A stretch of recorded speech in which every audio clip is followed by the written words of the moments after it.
আসসালামু আলাইকুম সবাইকে। সো তোমরা যারা এবার সাস্টে ভর্তি পরীক্ষা দিবা, সাস্টে ভর্তি পরীক্ষার ক্ষেত্রে আজকের ভিডিওতে আমরা তোমাকে একটা ফাইনাল সাজেশন দিব। ফাইনাল সাজেশন আসলে আমি প্রত্যেকটা চ্যাপ্টারে দিব না। আজকের এই ভিডিওতে আমরা যেটা করব সেটা হচ্ছে আমাদের ফিজিক্সের ফার্স্ট পেপারের ফাইনাল সাজেশন দিব। ঠিক আছে? সো লাস্ট মোমেন্ট আছে, আমাদের হাতে সময় আছে মাত্র 30 দিন। সো এই 30 দিনের মাঝখানে তুমি যদি মোটামুটি একটা ভালো একটা প্রিপারেশন নিতে চাও, তাহলে কোন কোন টপিকগুলো তোমাকে স্কিপ করা যাবে না, কোন কোন টপিকগুলোতে বেশি জোর দিতে হবে, এই ব্যাপারটা তোমার জানা খুবই ইম্পর্টেন্ট। ঠিক আছে? সো এই ভিডিওতে আমরা ফার্স্ট পেপার নিয়ে আলোচনা করব। এরপরে সাস্টে ভর্তি পরীক্ষার জন্য তুমি কোনটা সাজেশন ক্লাস চাও সেটা একটু কমেন্ট করে জানাবা। ঠিক আছে?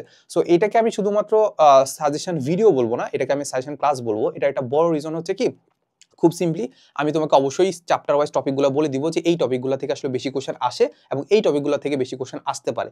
এর পাশাপাশি এই টপিকগুলো হালকা পাতলা আলোচনা করবো, যাতে করে জিনিসগুলো তোমার একটু রিকল হয়ে যায়, প্লাস একটু রিভিশন হয়ে যায়। ঠিক আছে? সো এটাকে কাইন্ড অফ ছোটখাটো একটা র্যাপিড রিভিশন ক্লাসও বলতে পারো। আচ্ছা, সো আমরা যেটা ধারণা করতেছি, ইনশাল্লাহ আমাদের যে টপিকগুলো দিছি ওই টপিকগুলো থেকে আমরা 100% কমন আসবে। ঠিক আছে? আর 100% কমন আসার একটা বড় রিজন হচ্ছে কি, তুমি আমাদের সাস্ট ক্র্যাশ কোর্সে ভর্তি হও, সেখানে তুমি যে ক্লাসগুলো দেখতে পাবা, ওইখানে ক্লাসগুলোতে দেখতে পাবা যে সাস্টে বিগত বছর যেসব কোশ্চেনগুলো আসছে ওগুলো কিন্তু খুব সুন্দর করে আলোচনা করে দেওয়া আছে। এর পাশাপাশি সম্ভাব্য কিছু কোশ্চেনও সলভ করে দেওয়া আছে। সো যেটা কারণে দেখা যায় যে এর বাইরে থেকে আসলে কোশ্চেন আসার খুব একটা সম্ভাবনা নাই, কারণ সাস্ট তার একটা গতানুগতিক ধারা আছে, ওই ধারার বাইরে আসলে খুব একটা যায় না। গেলেও ওইখান থেকে আলটিমেটলি আমরা বলে দিব যে কোন কোন জিনিসগুলো বাড়তে আসতে পারে। ঠিক আছে? সো আর কথা না বলে হচ্ছে আমরা ক্লাসটা শুরু করে দিই। আর একটা জিনিস যেটা বললাম যে এরপরে কোন টপিক কোন মানে সাবজেক্টের কোন পেপার চাও এটা একটু কমেন্ট করে জানাবা কিন্তু অবশ্যই। ঠিক আছে? আচ্ছা, তো সবার আগে আমরা যদি ফিজিক্সের প্রথম যে অধ্যায়টা, যেটা একটা অবহেলিত চ্যাপ্টার, সেটা হচ্ছে আমাদের ভৌত জগত পরিমাপ। এখান থেকে আসলে খুব একটা কোশ্চেন আসে না। যেটা দেখতে পেয়েছি আমরা হচ্ছে এখান থেকে একটা টাইপেরই কোশ্চেন আসে, সেটা হচ্ছে আমাদের ত্রুটি নির্ণয়। ত্রুটি নির্ণয়ের ক্ষেত্রে কি হতে পারে, সেটা হচ্ছে আমাদের আপেক্ষিক ত্রুটি নির্ণয়।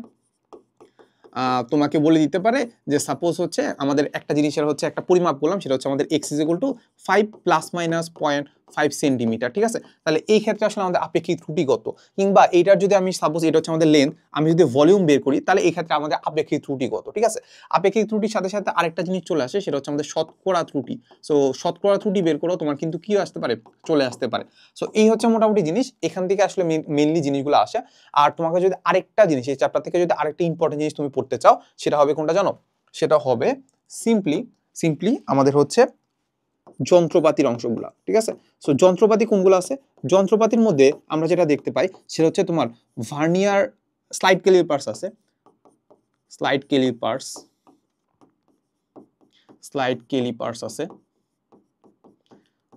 ক্যালিপার্স আছে, তারপর হচ্ছে স্ক্রু গজ আছে। তারপর এর পাশাপাশি আর কি হইতে পারে বলতো, স্ক্রু গজের পাশাপাশি তোমার কিন্তু হচ্ছে আমাদের হচ্ছে নিক্তি আছে। কি আছে? নিক্তি আছে, যদিও ওখান থেকে খুব একটা বেশি আসে না, মেইনলি আসে হচ্ছে আমাদের এই জায়গাগুলো থেকে, স্লাইড ক্যালিপার্স থেকে আর স্ক্রু গজ থেকে, যেখানে একটা ভার্নিয়ার স্কেল থাকে, ওই ভার্নিয়ার স্কেল থেকেই কিন্তু আসলে বেশি আসে। এরপর আরেকটা জিনিস আছে, সেটা হচ্ছে আমাদের স্ফেরোমিটার। সো এগুলো সূত্রগুলো দেখে রাখতে পারো, ত্রুটির বাইরে যদি কোনো কোশ্চেন আসে তাহলে আমাদের এই জায়গা থেকে কিন্তু কোশ্চেন আসবে। আচ্ছা, তো চলো আমরা একটু আগাই। এরপরে চলে যাবো আমাদের সেই প্রচলিত চ্যাপ্টার, সেটা হচ্ছে আমাদের ভেক্টর, যেটা আসলে মোটামুটি আমরা সবাই পড়ে থাকি। সো এটার ক্ষেত্রে সবার প্রথমে আমাদের যেটা আসবে সেটা হচ্ছে আমাদের দুইটা ভেক্টরের লব্ধি নির্ণয়। দুইটা ভেক্টরের লব্ধি নির্ণয় কোনটা, সেটা হচ্ছে আমরা খুব সিম্পলি আমরা জানি যে r = √p² + q² + twice pq cos α। ঠিক আছে? সো এগুলার কোনটা দ্বারা কি বোঝায় সেটা আমরা জানি। আর হচ্ছে আমাদের এই যে লব্ধি যেটা আছে, সেটা আমাদের p ভেক্টর আর q ভেক্টরের সাথে কত ডিগ্রি কোণ করতেছে সেটা সূত্রটা কিন্তু লাগবে। ঠিক আছে? সো ধরো সাপোজ আমি p ভেক্টরের সাথে কত ডিগ্রি কোণ উৎপন্ন করতে, সেটা হচ্ছে আমাদের tan θp = আমরা কি দেখতে পাই, সেটা হচ্ছে আমাদের উপরে থাকে p এর সাথে কোণ উৎপন্ন করতেছে, তাহলে আমরা p কে আলাদা করে রাখবো। এরপর এখানে আমাদের q sin α আর প্লাস হচ্ছে কত হবে, q cos α। ঠিক আছে?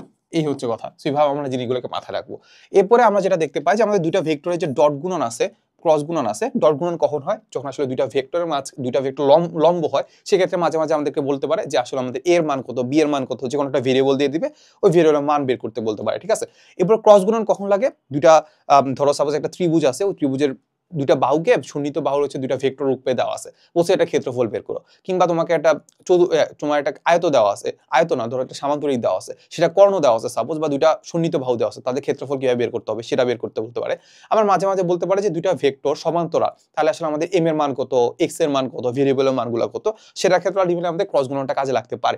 এরপরে আসলে আমাদের সমান্তরাল লম্ব দুইটা ভেক্টরের মধ্যবর্তী কোণ বের করার ক্ষেত্রে সেখানে আলটিমেটলি দুইটা ভেক্টরের মধ্যবর্তী কোণ কিভাবে বের করে, খুব সিম্পলি আমরা ডট গুণন করে দিব। খুব ডট গুণন করে দিলে আলটিমেটলি আমাদের cos θ এ, সাপোজ আমি চিন্তা করলাম সাপোজ আমাদের দুইটা ভেক্টর এ আর বি, তাহলে এ ডট বি যদি আমি করি তাহলে কি পেয়ে যাবো বলতো, এ বি cos θ।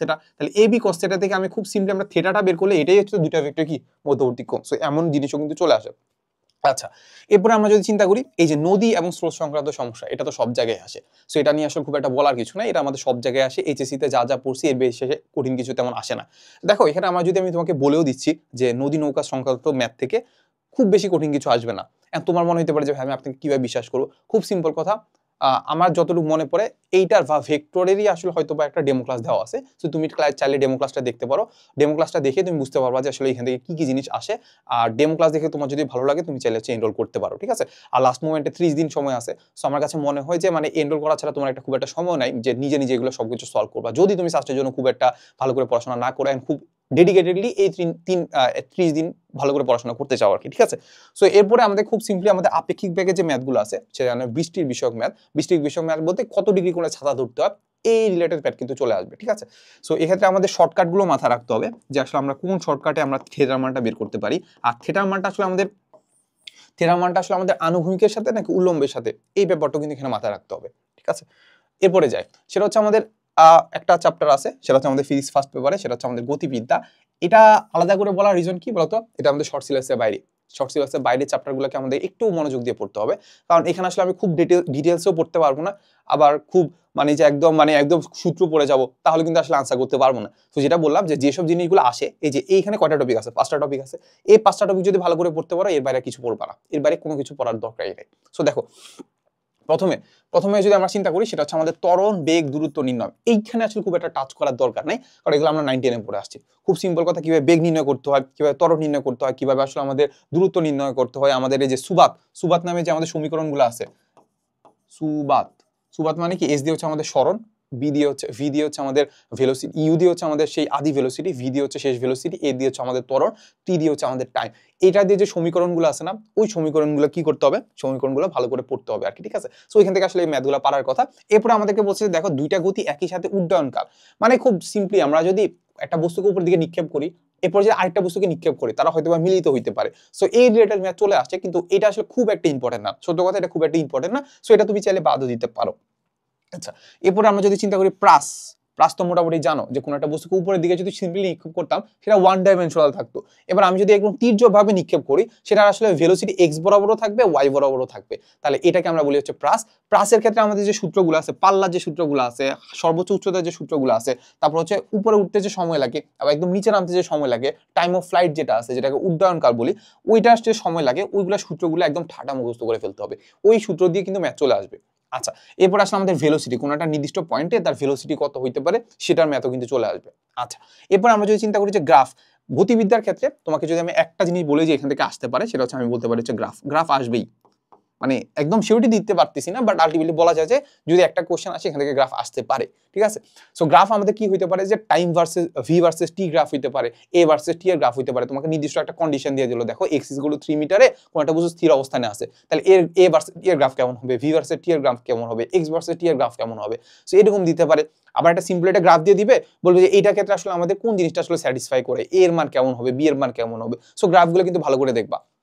এরপরে যদি আমরা চিন্তা করি যে আমাদের কৌণিক বেগের ক্ষেত্রে আলটিমেটলি আমাদের অনেক কিছু আছে, কৌণিক বেগ সংক্রান্ত অনেক জিনিসপাতি আছে, যেমন আমরা চিন্তা করতে পারি যে আমাদের যে এই যে সুবাদ যে সমীকরণগুলো আছে না, ওইটা আমাদের কৌণিক গতির ক্ষেত্রে খাটে। তারপর আরো কিছু সূত্র আছে, যেমন আসলে আমাদের ধরা যদি আমি কেন্দ্রমুখী ত্বরণ চিন্তা করি তাহলে আমাদের হবে হচ্ছে আমাদের v²/r, তারপর হচ্ছে আমাদের v ইকুয়াল টু আমরা জানি যে ওমেগা r, তারপর হচ্ছে আমরা কি জানি, আমরা জানি যে a equal to alpha into r। তো এই সূত্রগুলো কিন্তু মাথায় রাখতে হবে, ঠিক আছে। যেহেতু শর্ট সিলেবাসের বাইরে চ্যাপ্টার খুব একটা ভালো করে পড়ো নাই, সো একটু মাথায় রাখবে যে অল্প সময়ে স্যার যা যা পড়াচ্ছে অতটুকু অ্যাটলিস্ট পড়ে যাওয়া, অতটুকু যদি পারো তাহলে মোটামুটি হলো যে না আসলে আমি সেফ করতেছি, মানে সব হজবরল করে সবকিছু পড়ে ফেললা, কিন্তু স্যার যা পড়াইছে, স্যার দেখাইছে যে দেখো যে আমাদের এই কোশ্চেনগুলো বিগত বছর আসছে, ওইটাই খুব একটা মাথায় রাখতে পারলাম না, পড়ছি ঠিক আছে, বাট এত জিনিস মাথায় রাখছি যে যা ইম্পর্টেন্ট ওইটাই আসলে কি মাথায় রাখতে পারতেছি না, তাহলে কিন্তু আসলে লাভ নাই। যেটা মাথায় রাখবা যে স্যার যা পড়াচ্ছে অ্যাটলিস্ট ওইটা যেন পারো, ঠিক আছে। সো এরপরে যাই, দেখছো আমরা 5টা টপিকের মাঝখানে একটা র্যাপ আপ করে ফেলতে পারছি কিন্তু। এরপরে যদি আমরা নিউটনের মেকানিক্সের কথা চিন্তা করি, খুব বড় একটা চ্যাপ্টার, বাট এখান থেকে আসলে খুব বেশি কিছু আগে আসে। চলো আমরা দেখি কি কি আসে। সো খুব সিম্পল কথা, বল, ভর এবং ত্বরণের মধ্যে সম্পর্ক, এই সম্পর্কটা আসলে খুব একটা কঠিন কি বলতো না, এই ফিজিকগুলো কি জানি এম এ, এর বেশি আসলে তেমন কিছু নাই। আচ্ছা, এরপরে আমাদের ঘর্ষণ বল সম্পর্কিত সমস্যা, যেমন আলটিমেটলি আমরা চিন্তা করতে পারি যে আমাদের ঘর্ষণ অবশ্য কোথায় কাজ করে, গতির বিপরীতে কাজ করে। আমি যেদিকে ভেলোসিটি থাকবে, ভেলোসিটি না, যেদিকে গতিশীল থাকবে তার বিপরীত দিকে কি কাজ করবে, ঘর্ষণ কাজ করবে। কারণ ঘর্ষণ অবশ্যই তার ভেলোসিটির উপর নির্ভর করে না।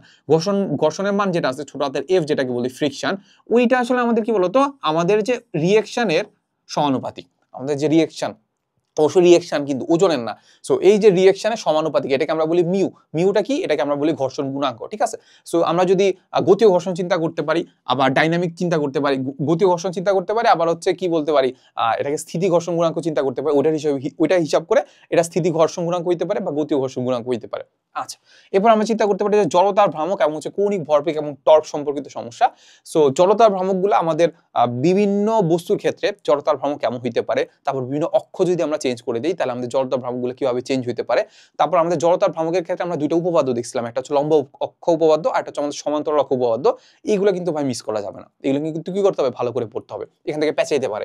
তারপর আসলে আর একটা জিনিস, সেটা হচ্ছে আমাদের এখান থেকে মোস্ট ইম্পর্টেন্ট জিনিস, সেটা হচ্ছে আমাদের ব্যাংকিং, যানবাহন এবং রাস্তার বাঁক, রাস্তাকে আমরা যে একটু বাঁকাই দিই, ওইটা ক্ষেত্রে আলটিমেটলি আমরা কি জানবো, এখান থেকে আলটিমেটলি আমাদের একটা সূত্রই আছে, সেটা হচ্ছে আমাদের tan θ ইকুয়াল টু আমরা জানি কি v²/rg। এটা কিসের সূত্র, এটা হচ্ছে আমাদের ব্যাংকিং এর সূত্র। কত কোণে আসলে কি করতে হবে, উঁচু করতে হবে।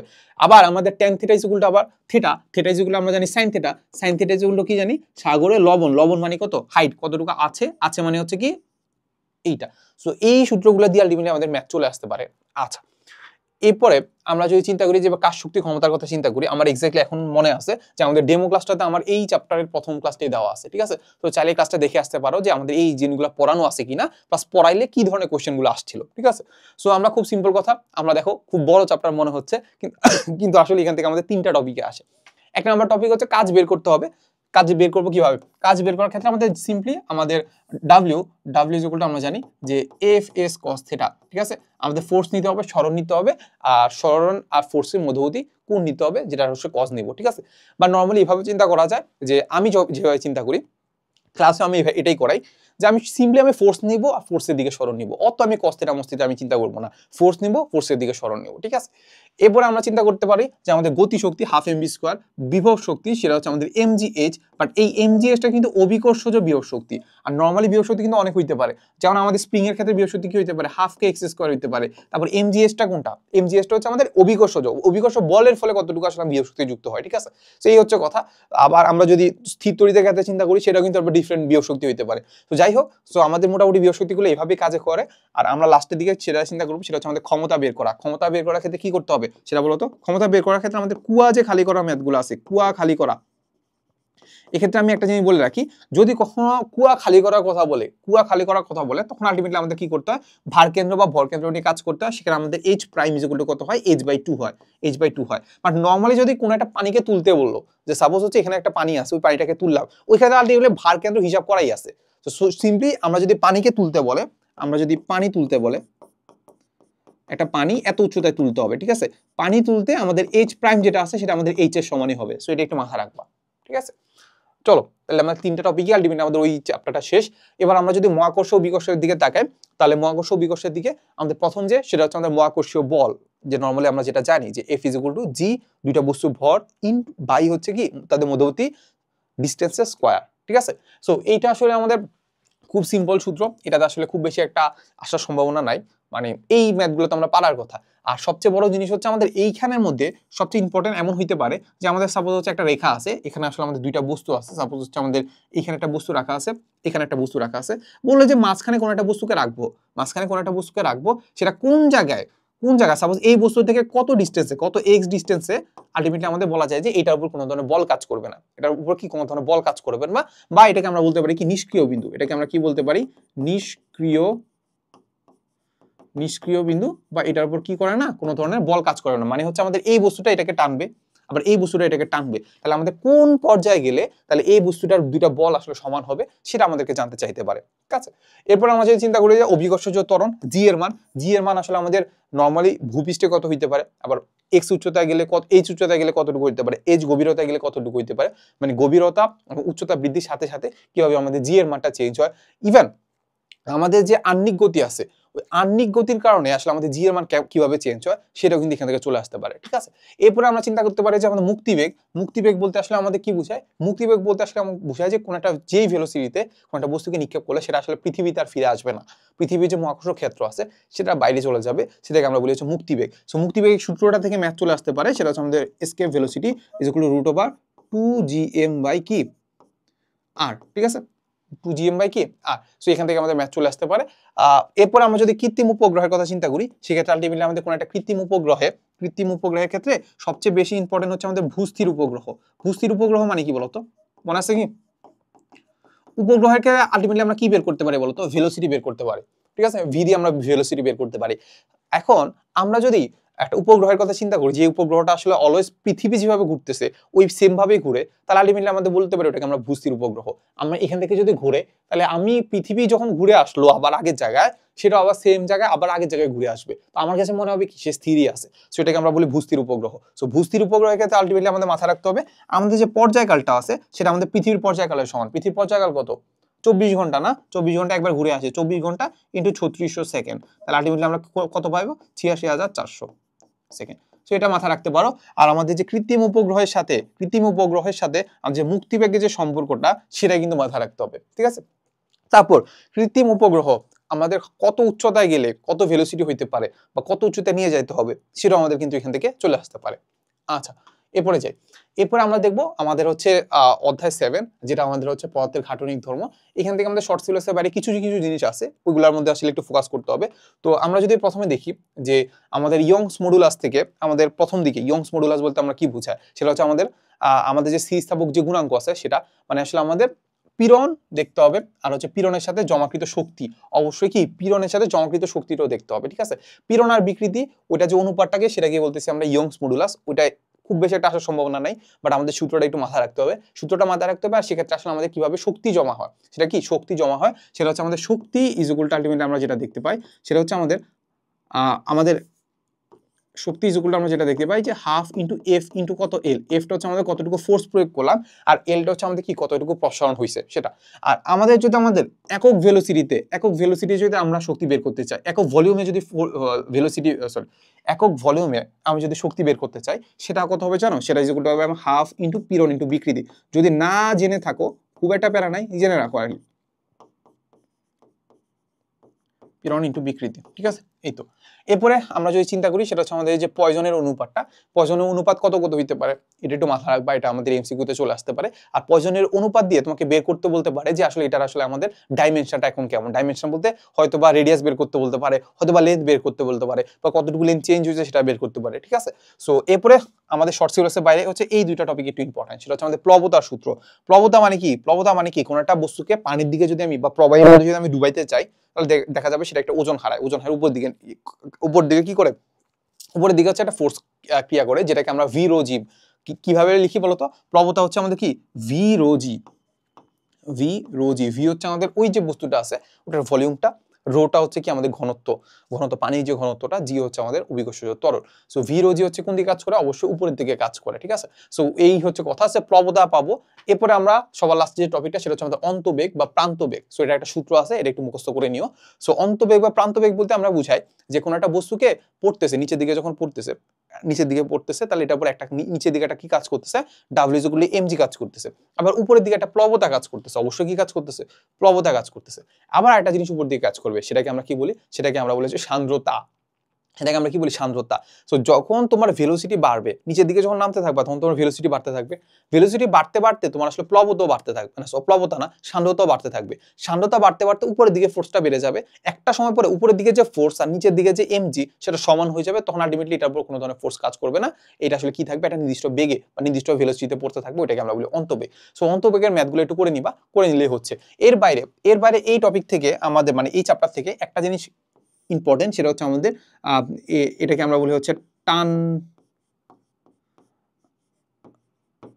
না, এটাকে আমরা কি বলি, এটার হচ্ছে আমরা যদি চিন্তা করি সেটা হচ্ছে আমাদের ওই যে স্পর্শগুণের যে ব্যাপারগুলো ছিল না, ওই স্পর্শগুণের ব্যাপারগুলো চলে আসতে পারে। স্পর্শগুণ আমি একটু লিখে রাখি, স্পর্শগুণ, স্পর্শগুণ, তারপর হচ্ছে সারফেস টেনশন, সারফেস টেনশন,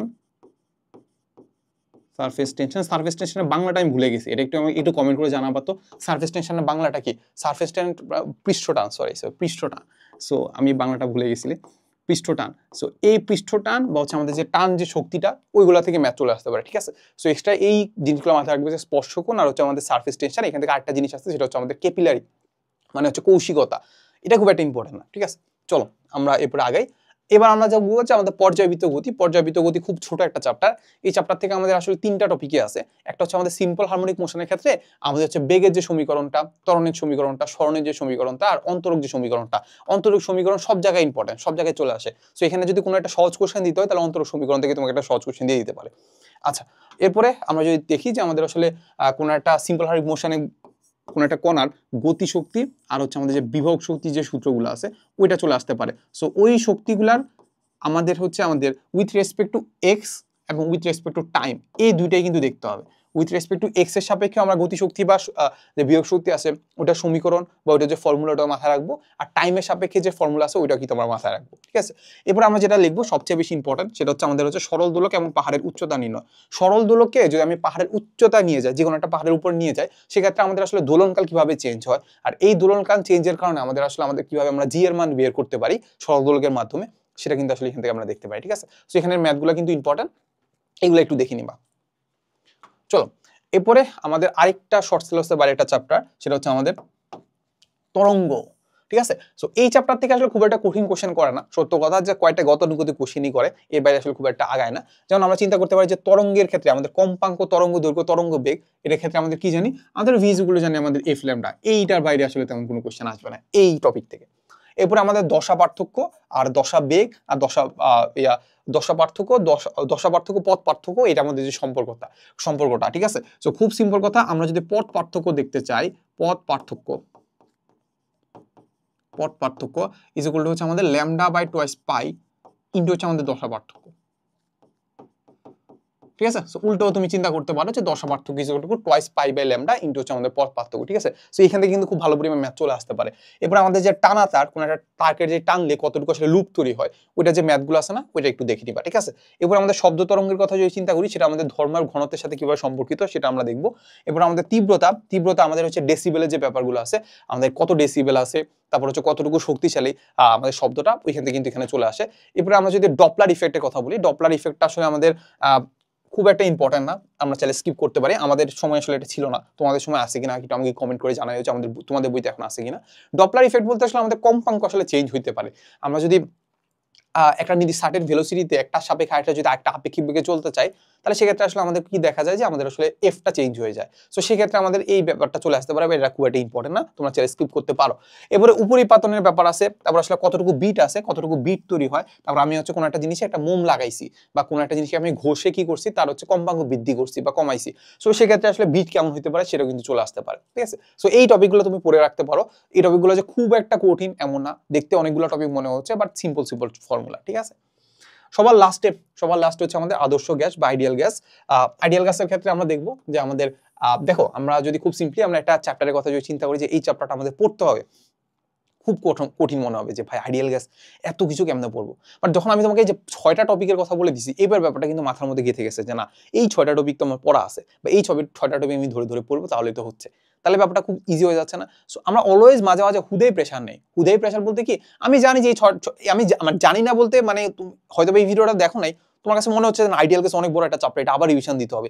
আমি তোমাকে বলে দিলাম, এরপরে তুমি আমার ভিডিও দেখছো, যে বললাম যে এখানে 6টা টপিক আছে, 6টা টপিক পড়ছো কিনা, এবার বললা যে না, এবার চলেন ভাই আমি রিভিশন দিই। প্রথমে আমি এই টপিকটা পড়বো যে বয়েল এবং চার্লসের সূত্র, এইটার সাথে হয়তো বলছে আমাদের যে চাপীয় যে সূত্রটা আছে ওইটা আমি দেখে নিব, ওটা আমি কি দেখে নিব, শেষ। আরে কত ইজি, এটা তোমার পড়তে খুব একটা সমস্যা লাগতেছে না, ঠিক আছে।